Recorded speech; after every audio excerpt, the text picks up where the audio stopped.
Nah, dalam konteks Islam, dolim itu memiliki beberapa pengertian yang luas.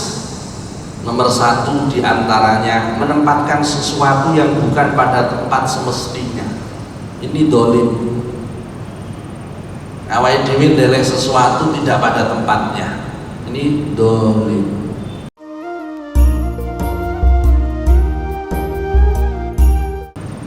Bismillahirrahmanirrahim. Alhamdulillahirabbil alamin. Wassalatu wassalamu ala sayyidina Muhammadin sayyidil mursalin wa ala alihi wa ashabihi ajma'in. Qala al-muallif rahimahullah ta'ala wa nafa'ana bihi wa bi 'ulumihi wa amaddana bi asrarihi wa a'ada 'alaina bi barakatihi. Amin ya rabbal alamin. Bismillahirrahmanirrahim. Niki kula nyampaiaken hadis yang nomor 256. Dan sebetulnya tadi kurang 2, keloncatan 2. Tapi niku hampir sami. Hadis yang nomor 256, an Abi Bakrin Siddiq radhiyallahu anhu. Hadis den riwayatake saking Abu Bakar As-Siddiq radhiyallahu anhu. Annahu ing satemene Abi Bakar As-Siddiq iku kala dawuh matur sapa Abu Bakar As-Siddiq, matur li Rasulillah maring Kanjeng Rasulillah sallallahu alaihi wasallam. Mature alimni du'aan ad'u bihi fi sholati. Alimni mugi mulangi panjenengan ing ingsun, mulangi du'aan ing donga, ad'u kang donga sapa ingsun, donga bihi kelawan du'aan oleh donga fi sholati ing dalem salat ingsun. Kala dawuh sapa Kanjeng Nabi, dawuhe kul Allahumma inni dhalamtu nafsi dzulman katsira ila akhirih. Kul ngucapo sapa sira, Allahumma inni dhalamtu nafsi ing donga Allahumma inni dhalamtu nafsi. Allahumma duh Gusti Allah, inni sak temene ingsun iku dhalamtu ngani ngoyo sapa ingsun, ngani ngoyo nafsi ing awak ingsun, dzulman kelawan ngani ngoyo katsiron kang akeh, wala yaghfiru lan ora bisa nyepuro adzunuba ing pira-pira dosa sapa illa anta angin panjenengan. Krana ora ana sing nyepuro kecuali panjenengan ya Allah. Faghfirli mongko mugi ngapura panjenengan li maring ingsun, oleh nyepura magfiratan kelawan pengapura min indika saking ngarsa panjenengan, warhamni lan mugi-mugi paring rahmat panjenengan ni ing kula. Innaka sak temene panjenengan anta ya jenengan iku al-ghafur zat kang akeh ngapurane, ar-rahimu tur zat kang akeh welase. Muttafaqun alaih. Artinya hadis diriwayatkan dari Abu Bakar As-Siddiq radhiyallahu anhu. Sayyidina Abu Bakar As-Siddiq niki nggih Abu Bakar Abdullah ibni Utsman ibni Abi Quhafah At-Taimi, termasuk salah seorang yang pertama masuk Islamnya. Beliau Abu Bakar As-Siddiq ketika hijrah menemani Kanjeng Nabi bersembunyi di gua. Beliau Sayyidina Abu Bakar As-Siddiq termasuk salah satu sahabat yang utama. Sahabat yang utama, yang paling utama, termasuk Sayyidina Umar, Sayyidina Utsman, Sayyidina Ali. Sahabatnya Kanjeng Nabi sekaligus moro sepahe Kanjeng Nabi Muhammad sallallahu alaihi wasallam. Beliau Sayyidina Abu Bakar As-Siddiq meriwayatkan 142 hadis. 142 hadis. Beliau Sayyidina Abu Bakar As-Siddiq sedo tahun 13 Hijriah. Beliau Sayyidina Abu Bakar As-Siddiq umurnya 63 tahun, sami kali yuswa di Kanjeng Nabi Muhammad sallallahu alaihi wasallam. Sayyidina Abu Bakar As-Siddiq sangat dekat dengan Kanjeng Nabi Muhammad sallallahu alaihi wasallam.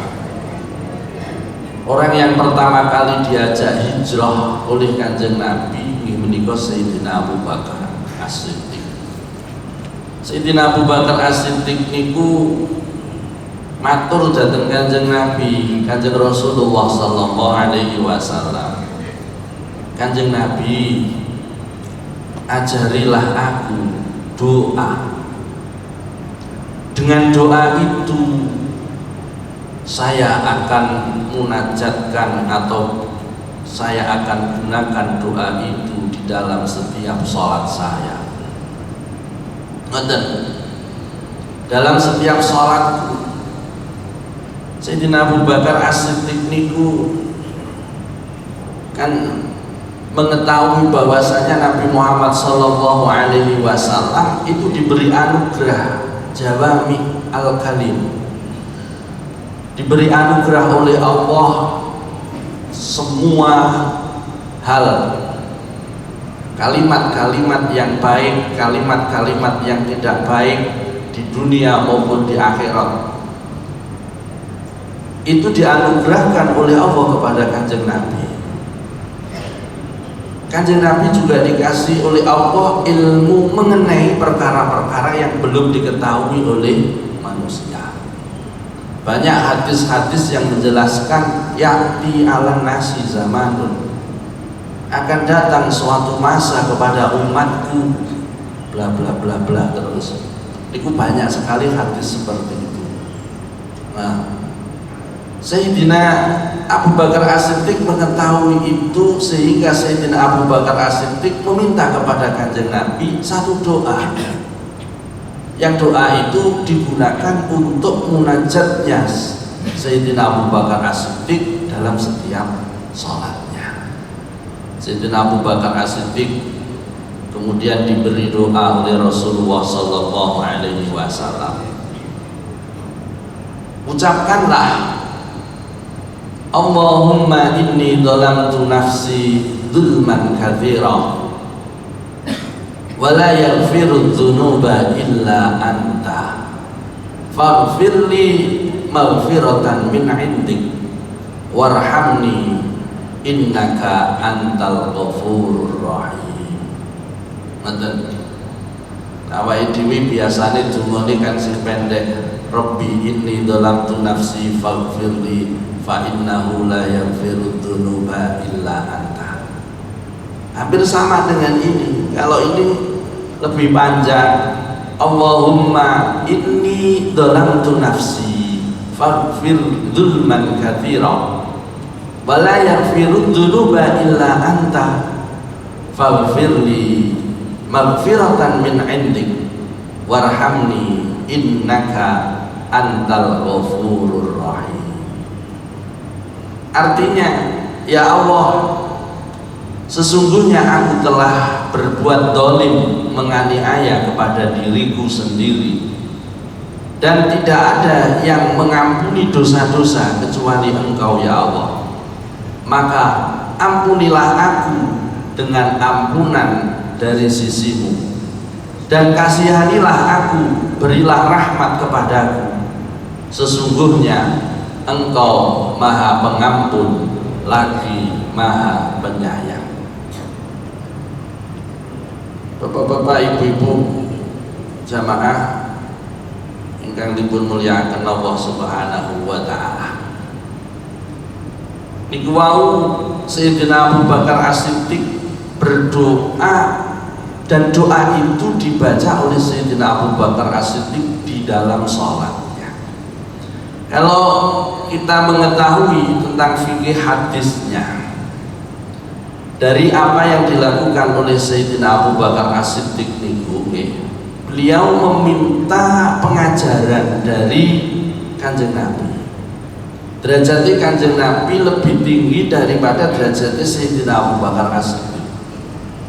Ini merupakan suri tauladan bagi kita. Kalau kita tidak mengetahui apa-apa atau belum tahu tentang masalah ilmu agama ataupun doa, kita minta kepada orang yang lebih ngerti, yaitu orang alim atau kiai. Zaman dulu niku banyak orang-orang ketika ada masalah dengan keluarga, dengan masyarakat, dengan anaknya, atau dengan dirinya sendiri, sowan kepada kiai. Kiai, kula gadah masalah, kula nyuwun barokah donganipun, paringi donga kalih kiai. Kadang-kadang doanya berbahasa Arab, kadang-kadang doanya berbahasa Jawa. Berbahasa Arab, berbahasa Jawa, sama saja.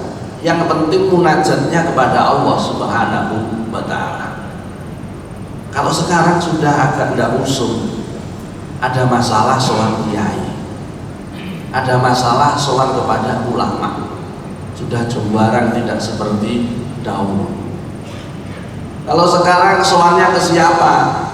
Ya, yang mereka anggap mampu atau dengan menggunakan akal pikirannya sendiri, diri kodoyo, supaya apa yang dia hadapi itu bisa terselesaikan. Kalau orang dahulu percayanya kepada kiai sangat luar biasa, didik-didik soal kiai, sakit gigi pun itu soal kiai.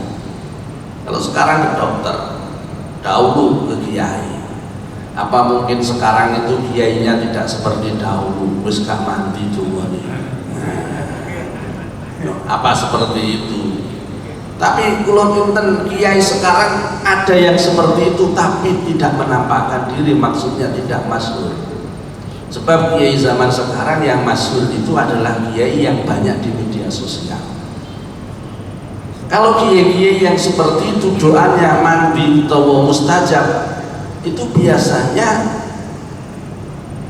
tidak pernah memasyhurkan dirinya sendiri. Bahkan orang datang pun kadang-kadang wis awak tak itu ngojo ngomong sopo-sopo. Kadang-kadang seperti itu. Dan yang banyak seperti itu. Kalau kiai-kiai ya kita tidak suudzon. Kalau kepada kiai-kiai yang sering di media sosial, itu memang bagus juga dakwah dengan media sosial. Tapi kalau tidak kuat hatinya, itu mungkin saja doanya kurang mustajabah dari situ. Mungkin. Mengapa? Karena tendensi dari doa itu bukan kepada Allah, tapi bagaimana dia mendapatkan hasil dari doa itu. Maksudnya hasil mungkin mendapatkan pujian, mendapatkan lain-lainnya dari orang.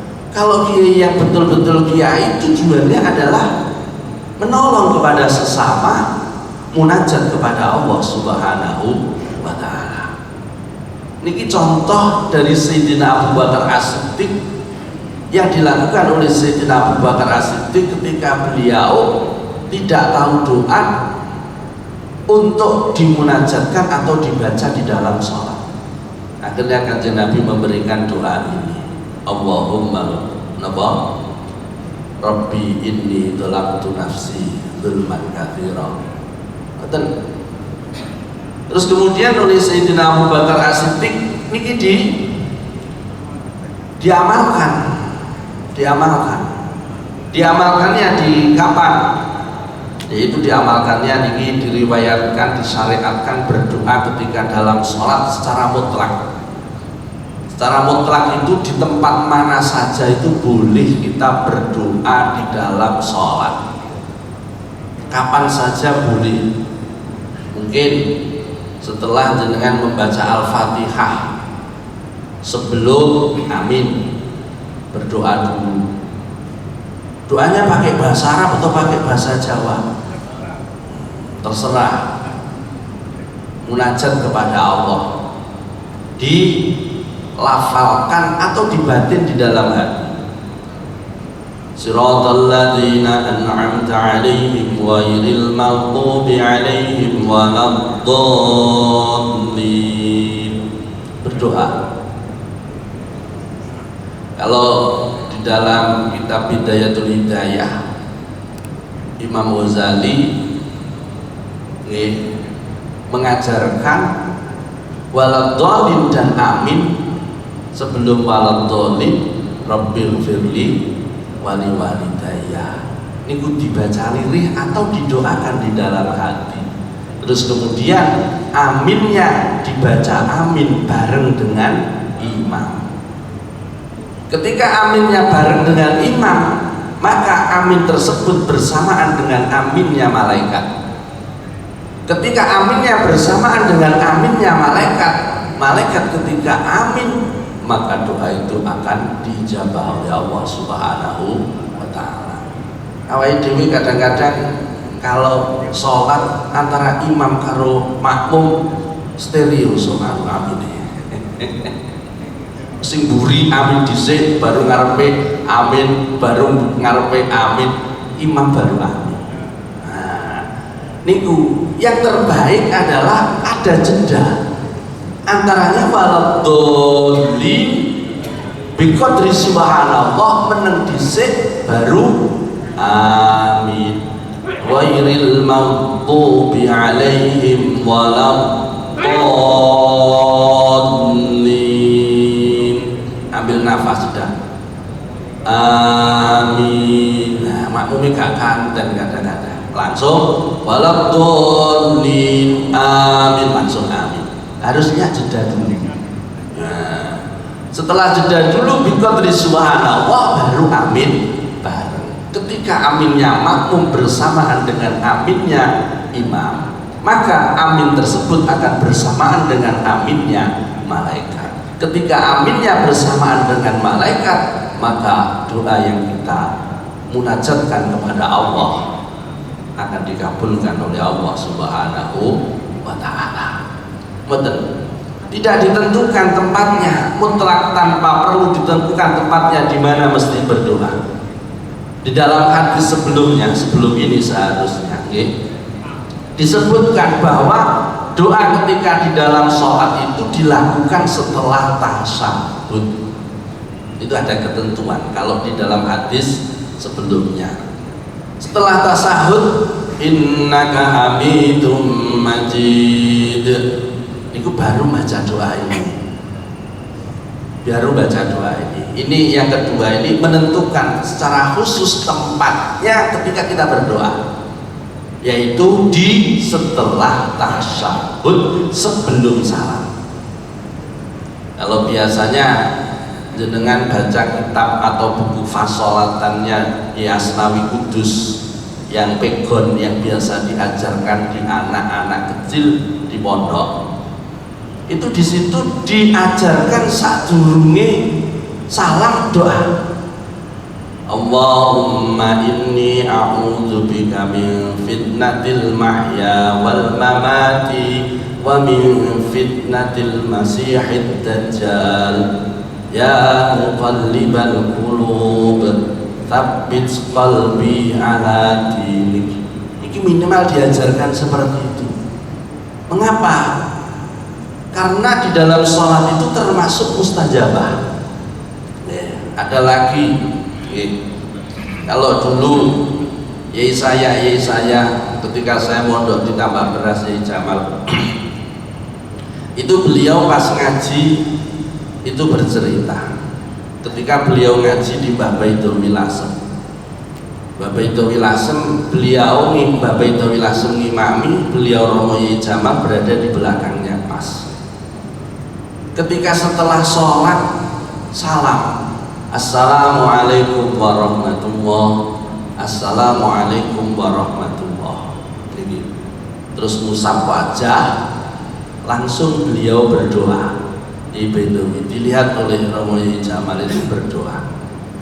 Nah, setelah doa berhenti selesai, tetap posisi duduknya tidak berubah dari posisi duduk tahiyat akhir itu dalam berdoa ini.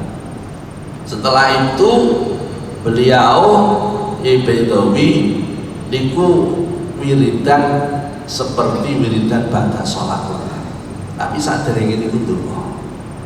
Akhirnya beliau penasaran, beliau Romo Yai Jamal setelah sholat selesai beliau tanya, ini yang dilakukan oleh Yai seperti itu. Kalau tidak tahu, beliau di belakangnya langsung tanya, Yun Sewu Yai, kula wau ningali jenengan saderenge sasampunipun salam sebelum berubah dari tempat duduk tahiyat niku donga napa Yai? Iku langsung ditaklet-taklet. Nah nule dongane Allahumma ajirni minan nar, Allahumma ajirni minan nar. Ya Allah, selamatkan aku dari neraka, selamatkan aku dari neraka. Itu kalau ba'da subuh dibaca 7 kali. Ba'da subuh dibaca 7 kali. Kalau ba'da maghrib, ba'da subuh dan maghrib dibaca 7 kali. Kalau setelah sholat yang lain selain subuh dan maghrib dibaca 3 kali. Allahumma ajirni minan nar, Allahumma ajirni minan nar. Ngoten. Kula nggih nate tanglet teng Yai kula cerita awak kula dhewe pengalaman. Ketika niku enten seorang sowan Yai, pas kula sowan. Beliaunya niku kumpul utawa nangis, sing sowan niku nangis. Napa Pak kok nangis? Niku ngeten Yai, bojo kula badhe babaran. Bojo kula badhe lahiran. Tapi dawuh dokter, jarene dokter nyungsang Yai. Lah niki perlu operasi, lah kula mboten gadah arta. Mboten dipaksakan nggih kula sade niki. Kula nyuwun donganipun Yai. Masya Allah beliau dawuh, wis kono golek banyu putih dhisik, sak botol sing gedhe, engko gawa rene. Akhire medal malih pados toya 1 botol dibawa masuk lagi. Niki Yai diaturaken, Yai mlebet. Mari mlebet pun terus kemudian diparingake toya niki. Niki diunjukake ibuke sing badhe babaran. Nah, wis nggih matur suwun Yai. Pun medal. Sasampune medal kula penasaran. Kula penasaran ngapunten Yai. Menawi lancang kula nyuwun ngapunten nggih. Kados ngoten niku wau sing dipun waos dungane napa. Akhirnya kula dipun paringi diceritani kula akhirnya dipun paringi itu. Nggih, pun paringi itu. Nggih kula tampi Yai. Kula ngoten. Masyaallah. Nggih. Akhirnya nopo gang kurang seminggu pas babaran atau 1 hari sebelum babaran mau dioperasi oleh dokter. Nih, nah niku ternyata di nopo malih di USG malih niku sampun mapan bayi niku, akhirnya ora sida operasi, lahir normal. Niki dungane Kiai. Masya Allah, Masya Allah. Ngoten. Zaman perang Jepang, perang Siin nggih ngoten. Tentara Hizbullah zaman perang niku nggih, tentara Hizbullah, tentarane wong NU sadurunge enten TNI, sadurunge enten TNI. Niku sowan teng ngene Mbah Wahab Hasbullah. Sowan teng ngene Mbah Wahab Hasbullah, Mbah Wahab kula badhe budal perang. Kula nyuwun donga. Diparingi donga basa Jawa. Basane Jawa. Iki diwiritno.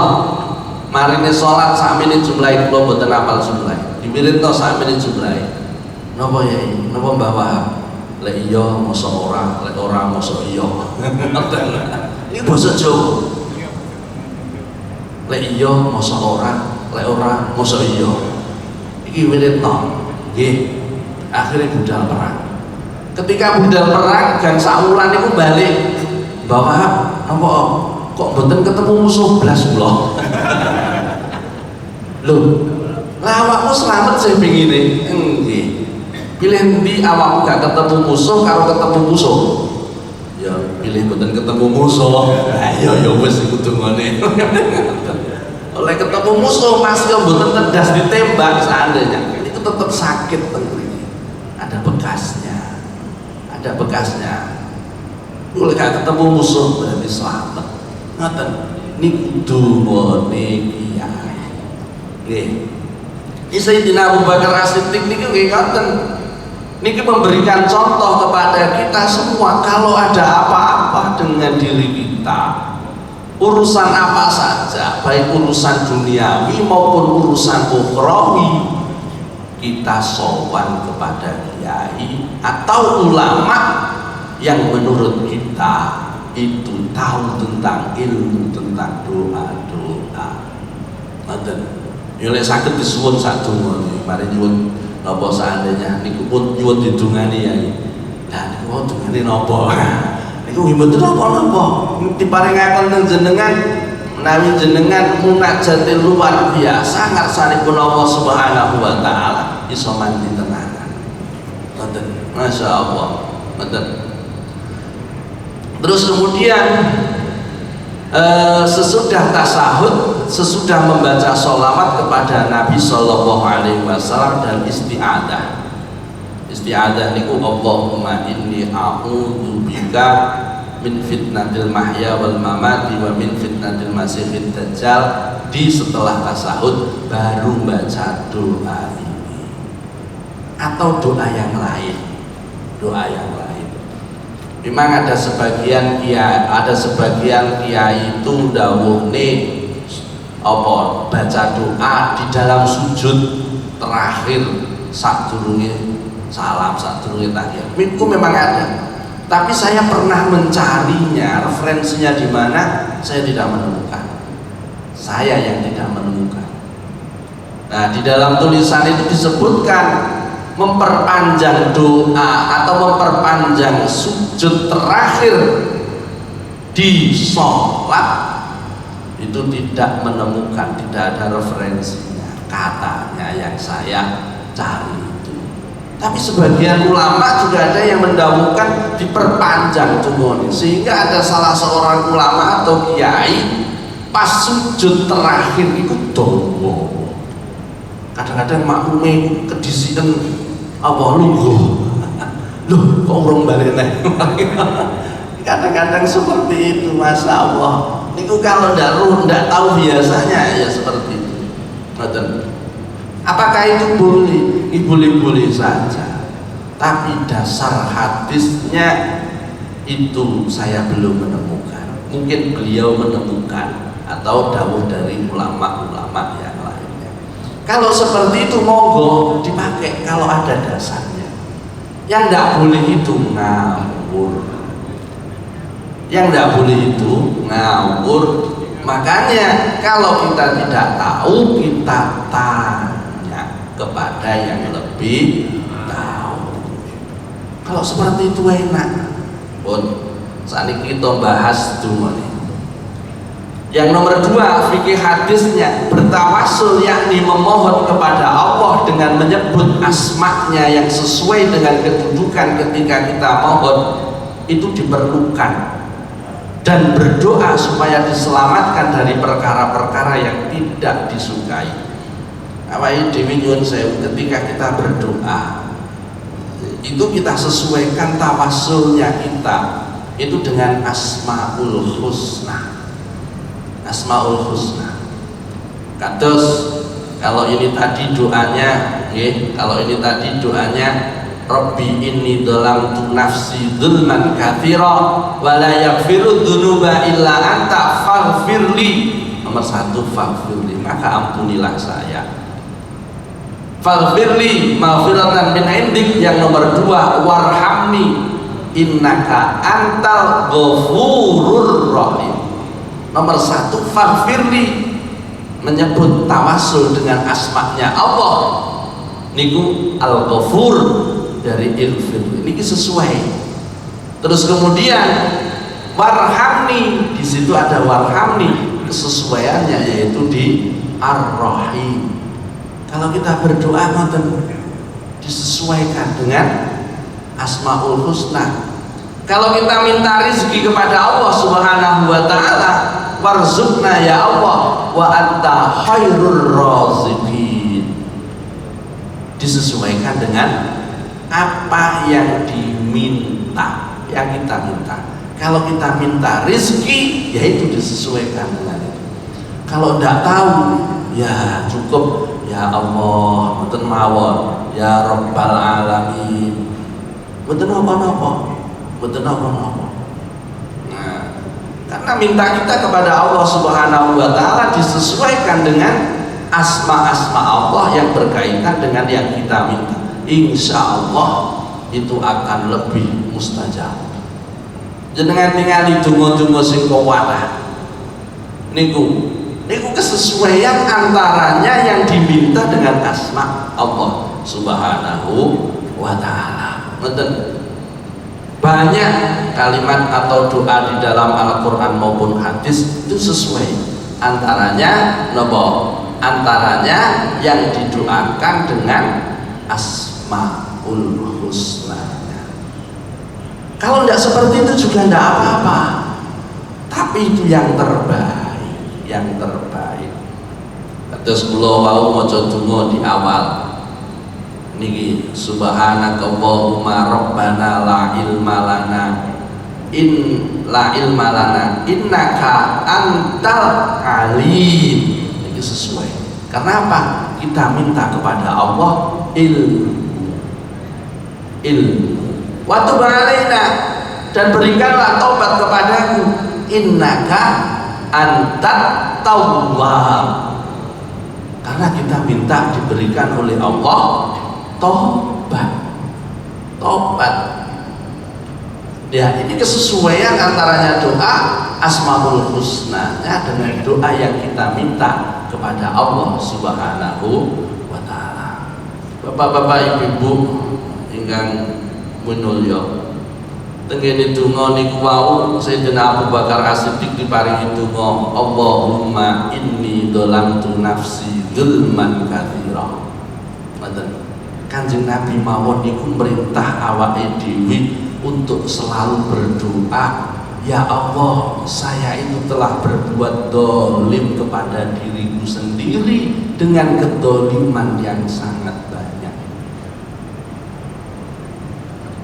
Ahli ibadah model apapun nggih, mun sewu banyak sehari penuh nggih, itu masih dolim kepada Allah. Niki Sayyidina Abu Bakar As-Siddiq diperintah atau diutus Kanjeng Nabi untuk doa ini, mengakui bahwasanya dirinya berbuat dolim.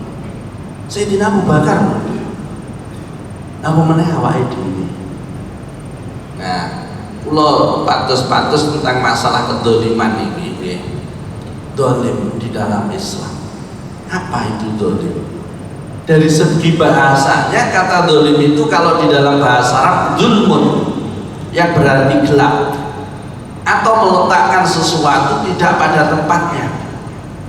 Kalau dalam kamus bahasa Indonesia, dolim itu diartikan sebagai bengis. bengis itu dolim, tidak menaruh belas kasihan, tidak adil, kejam, itu dolim dalam kamus bahasa Indonesia. Nah, dalam konteks Islam, dolim itu memiliki beberapa pengertian yang luas. Nomor satu diantaranya menempatkan sesuatu yang bukan pada tempat semestinya. Ini dolim. Awake dhewe ndelek sesuatu tidak pada tempatnya. Ini dolim. Makanya sesuatu itu sudah pada porsinya. Sandal ya di tempatnya tempat sandal. Ojo sampai tempat sandal digawe sesuatu yang lain. Ngoten niku dolim. Ngoten. Nah, kalau masuk di masjid, masjid digunakan untuk ibadah, zikir kepada Allah. Ojo sampai masjid digawe karaokean apa meneh bal-balan. Niku dolim.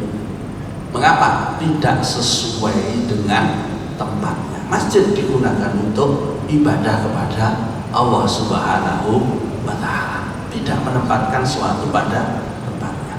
Awake dhewe nggih ngoten, bapak ning gone anak, guru ning gone murid harus menempatkan porsinya. Ojo sampai bapak dadi anak, anak dadi bapak. Nggih. Ojo sampai awake dhewe menempatkan diri salah.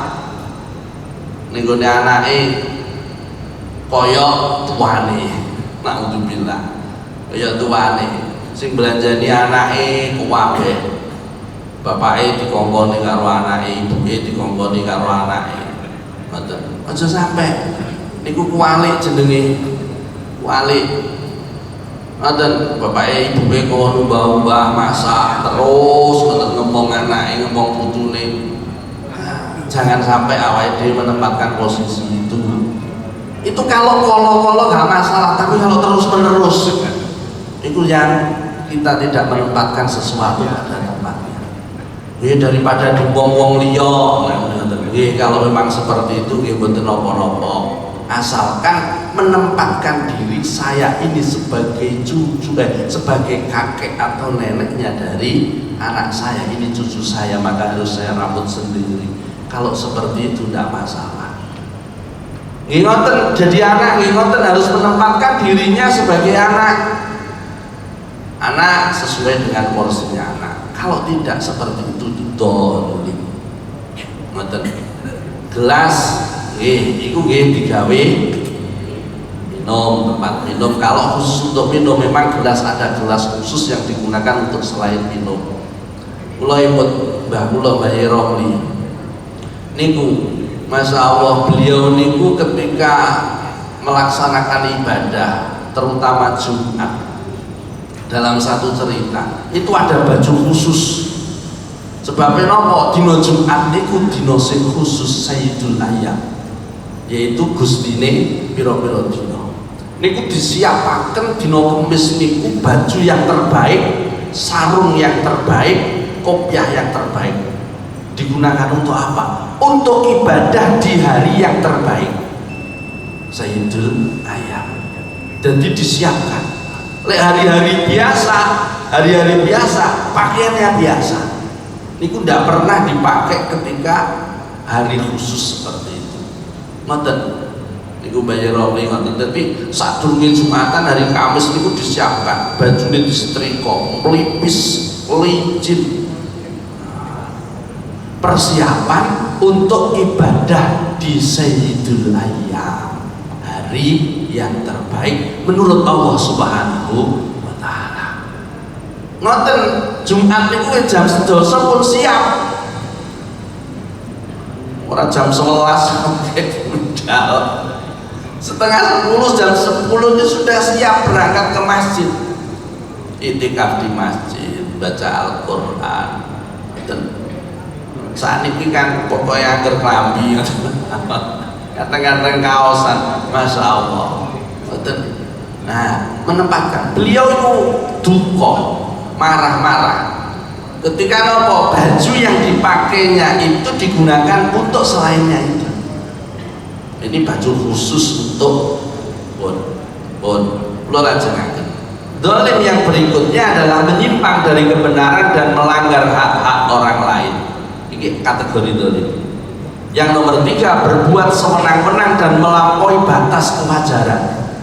Ini termasuk dolim, melakukan perbuatan yang merugikan diri sendiri maupun orang lain, bertindak tidak adil dan melanggar norma-norma agama. Niki makna dolim secara luas. Kemudian dikelompokkan dolim itu, ada dolim kepada Allah, ada dolim kepada sesama manusia. Yang nomor 3 adalah dolim kepada diri sendiri. Ini masuk kategori dolim. Dolim kepada Allah syirik, ada kufur, ada munafik. Ini dicontohkan dalam Al-Quran dipun sebutake surat Al-Luqman, surat Luqman ayat 13. Wa idh qala Luqman li banihi wa huwa ya'iduhu ya bunayya la tusyrik billah, la tusyrik billah.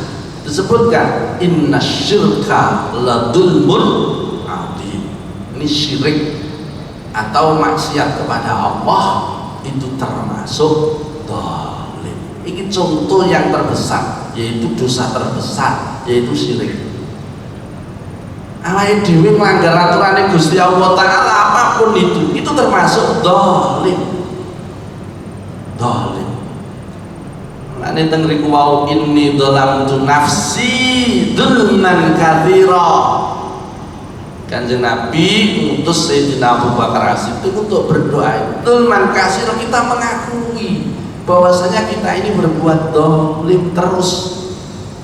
Nah, ini dolim kepada Allah, dolim kepada sesama manusia, yaitu melanggar atau merampas hak-hak orang lain, seperti membunuh, mencuri, menipu, memfitnah, menganiaya, menghibah atau menggunjing, mengambil hak orang lain tanpa izin. Rasulullah Shallallahu Alaihi Wasallam dawuh, ittaqud dzulma, takutlah kamu kepada dolim. Fa inna dzulma dzulumatun yaumal qiyamah. Takutlah kalian kepada kedoliman, karena kedoliman itu akan menjadi kegelapan di hari kiamat. Masya Allah, Bapak Dewi, ketika kita melakukan apa-apapun, baik itu urusan dunia maupun urusan akhirat, ingatlah akhirat. Kita hidup di dunia cuma sebentar. Kita ingat akan melakukan apa-apa, iki sok nang akhirat gare aku soro apa gare aku bahagia. Kalau itu membuat kita sengsara, kita tinggalkan. Kalau kita itu atau membuat itu baik untuk di akhiratnya, kita lakukan. Tendensi kita akhirat. Nih, nonton. Apapun urusan dunia maupun urusan akhirat. Karena apa? Kalau kita melanggar hak-hak manusia, berarti kita berbuat dolim. Dawuh Kanjeng Nabi, ittaqud dzulma fa inna dzulma dzulumatun yaumal qiyamah. Nah, termasuk yang nomor 3, zalim terhadap diri sendiri, seperti dalam doa tadi, Rabbi inni dzalamtu nafsi. Yaitu melakukan perbuatan yang merugikan diri sendiri. Contoh, melakukan maksiat. Maksiat, walaupun maksiatnya itu tidak merugikan orang lain, tapi merugikan diri sendiri. Berbuat dosa, dia akan terkena siksa, ukubah dari Allah Subhanahu wa Ta'ala. Itu zalim terhadap diri sendiri, seperti yang dilakukan oleh Nabi Adam alaihi salam ketika beliau memakan buah khuldi. Nah, beliau akhirnya diturunkan buah khuldi, nama yang terkenal buah khuldi untuk mawon. Karena menurut setan itu buah, menurut iblis itu buah yang menyebabkan dia nanti langgeng di surga. Namanya buah khuldi. Khuldi niku langgeng di surga. Akhirnya ketika makan buah khuldi itu, Allah menghukumnya dengan dikeluarkan dari surga dan diturunkan di bumi. Apa doanya Nabi Adam? Rabbana dzalamna anfusana wa illam taghfir lana wa tarhamna lanakunanna minal khasirin. Rabbana dzalamna, Wahai Tuhanku, zalamna, saya telah berbuat aniaya kepada diriku sendiri. Rabbana zalamna anfusana wa illam taghfir lana wa tarhamna, apabila Engkau tidak mengampuniku wa tarhamna, dan memberikan rahmat kepadaku, lanakunanna minal khasirin, pastilah aku akan menjadi orang yang merugi. Insyaallah dolim apa yang dilakukan oleh Nabi Adam. Nabi Adam tidak melanggar hak yang lain, tapi merugikan diri sendiri, berbuat dolim. Yang nomor 2, meninggalkan kewajiban agama. Niki dolim terhadap diri sendiri. Yang nomor 3, menyia-nyiakan waktu. Niki yang terbanyak di antara kita, akeh nganggur. Kita diberi oleh Allah waktu itu luar biasa, Masya Allah, luar biasa. Ulama-ulama dahulu itu tidak pernah nganggur. Ketika nganggur sebentar, ambil Al-Quran, baca, ada manfaatnya. Jangan sampai 1 detik pun, terkecil pun itu hilang sia-sia. Waktu yang berjalan, waktu yang berlalu tidak akan pernah kembali. Setidak-tidaknya itu dibuat untuk selalu berzikir kepada Allah, ada manfaatnya. Sebut asma Allah, Allah, Allah, Allah, Allah. Waktu yang berjalan akan selalu teriringi dengan zikir kepada Allah Subhanahu wa ta'ala. Yang nomor selanjutnya, merusak kesehatan diri sendiri. Yang saya ini termasuk dolim kepada diri sendiri. Sudah dikatakan oleh dokter, Pak jenengan gak oleh maam niki, mesti dilanggar ae, dolim. Walaupun niku merasa enak, dolim terhadap diri sendiri pun niku dolim. Lah perbuatan dolim niki nggih termasuk dosa. Mulane niki wau Sayyidina Abu Bakar As-Siddiq niku selalu berdoa di dalam sholatnya, minta kepada Allah Subhanahu wa ta'ala, Allahumma inni dhalamtu nafsi dzulman katsira wa la yaghfiru dzunuba illa anta faghfirli maghfiratan min 'indik warhamni innaka antal ghafurur rahim. Niki jenengan waos. Kula angsal ijazah kitab Bulughul Maram niki saking Syekh Muhyiddin, guru Syekh Muhyiddin saking Madinah. Iku kula sing gadah sanad niku. Saking guru-guru kula zaman kula tasih teng kampung, teng pondok, kula ngaji Bulughul Maram niku bolak-balik. Karena kitabe tetep digawe ning omah, digawe ning pondok, digawe. Nah, niki nggih, niki lek menawi jenengan amalaken monggo. Niku menawi jenengan takok sanad niku saking kula mawon sanad niku kula sampaikan bahwasanya niku saya mendapatkan ijazah Bulughul Maram niki sing enten sanate kula diparingi saking Syekh Muhyiddin. Ketika Syekh Muhyiddin berkunjung teng kene Pondok Joso Peterongan, kula dateng teng kene Gus Awis. Ini Gus Awis, kula niku tepang kalih koncone Gus Awis, saya diundang ke sana. Bukan diundang, saya tahu, terus kemudian saya minta datang, saya minta ijazah niki dipun paringi ijazah Bulughul Maram, dibaca di awal, di akhir, kemudian diijazah. Nah, niki terus sanad Bulughul Maram kula nggih. Mugi-mugi dipun paringi Allah Subhanahu wa ta'ala ilmu ingkang barokah manfaat, ibadah kita dipun trami kaliyan Allah Subhanahu wa ta'ala. Amin ya rabbal alamin. Wallahu a'lam bishawab. Rabbi fa'anfa'na bi barakatihim wahdina al-husna bi hurmatihim wa amitna fi tariqatihim wa mu'afatihim minal fitani. Rabbi fa'na bi barakatihim wahdinal husna bi hurmatihim